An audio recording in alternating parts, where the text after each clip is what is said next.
What I've got going on in here is about a half a cup of small red kidney beans. I soaked them overnight and now I'm boiling them. This is going to take about maybe 2 hours for the peas to get tender. Right now they are still hard. Well, it's getting a little soft. So I'll let this go for about another hour. In this pot, I have some salted pigtail and salted beef. I'm going to cover this in cold water and bring it to a boil and skim off the scum until it's clear and half the amount of salt is in the meat. And to balance it out and to add a little bit more flavor, I have some beef chuck bone in.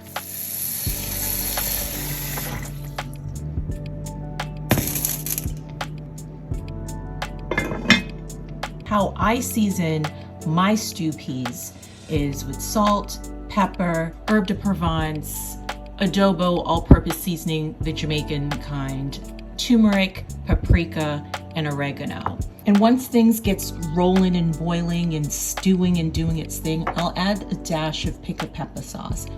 The salt beef and the salted pigtail, it's boiling, and I'm just gonna skim off this white stuff here. I'm gonna let this come to a boil again and do another skimming.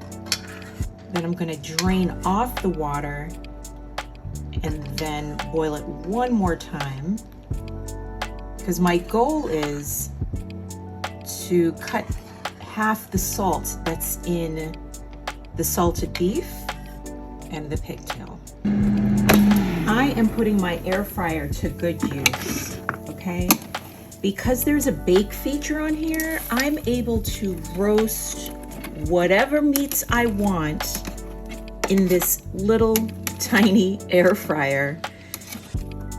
And it does everything in half the time. I'm gonna remove some more of the scum that has come up. And now I'm gonna drain this off and refill it with cold water and start the process one more time.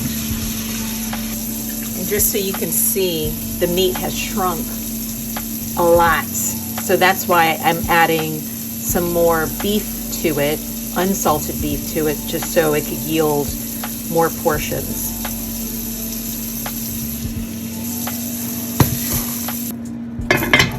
Here's my unsalted beef bone-in that I roasted on the bake setting in my air fryer. 15 minutes tops. This would have taken like 40 minutes, maybe an hour in a regular oven. But the air fryer on the bake setting, 400 degrees, quick. My pre-made seasoning. I'm just gonna let that sit for a little bit. The ancestor says add a little bit more. That's what we gotta do.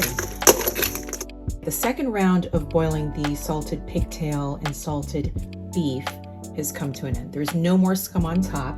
And to make sure that the beef and the meats aren't as salty, I'm going to test a piece. And I just slice off just a little bit. And it's perfectly salted. I'm gonna add some more of the seasonings. Because now I'm just gonna let this sit for a little bit. I'm gonna cover that. I'm just checking on my beans. And they are almost good to go.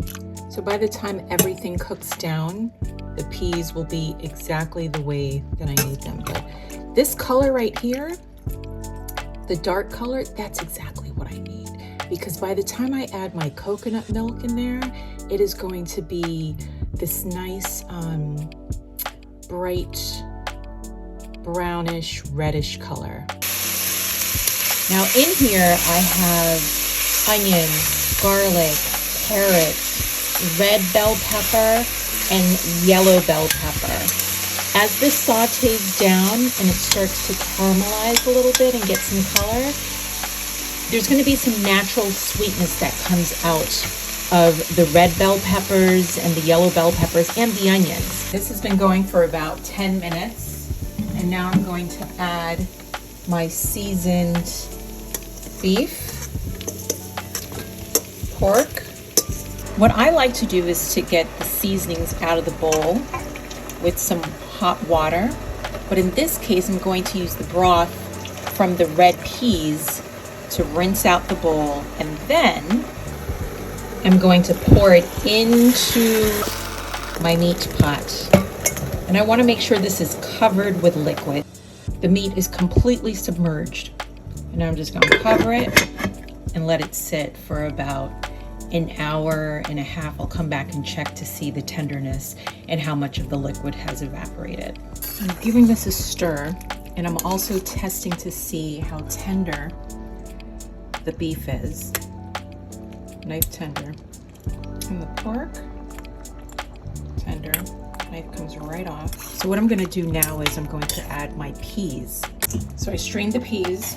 The reason why I strained off the excess liquid is because I don't want this to be too runny. I want this to come to a thickness. So I'm gonna let this go for about 20 more minutes because I want the beans to soak up all the flavor that's going on in this pot. So now I'm gonna add some of my 100% creamed coconut into my stew peas.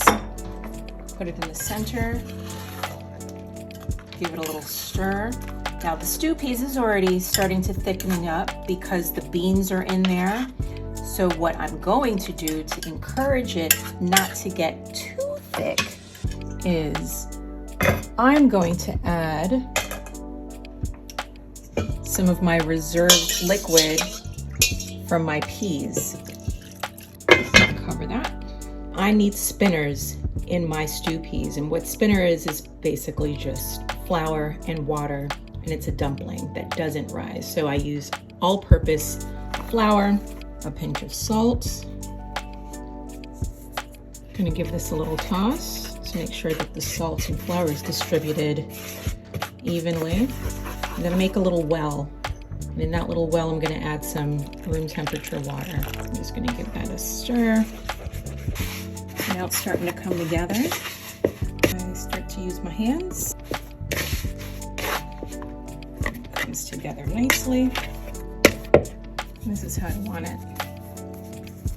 See? Grab up a piece, spin in my hand, drop it in the pot. That's my last one. Give this a little stir. Not too much because I don't want the dumplings sticking. And I already turned down the fire. And I'm just gonna let this go for a little bit, maybe about 10 minutes. And then it'll be ready. Now you could eat the stew peas on its own, but I like to serve it over white rice.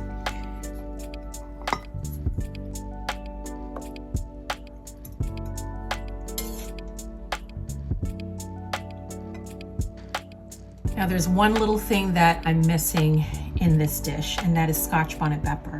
So my daughter does not like spice. And I told her I'm making this, and she was like, bet, I'll be over there after work to pick up a plate. So whenever I know that I'm feeding my daughter, I just don't add the Scotch bonnet pepper to the dish, and I just put it off to the side. But baby, let me tell you, this dish right here, it warms my soul. It just absolutely warms my soul. So good. There's the perfect amount of salt. Not too salty to make your blood pressure go through the roof. It's just right. And the cream coconut pulled everything together. It's nice and thick and hearty. Real good.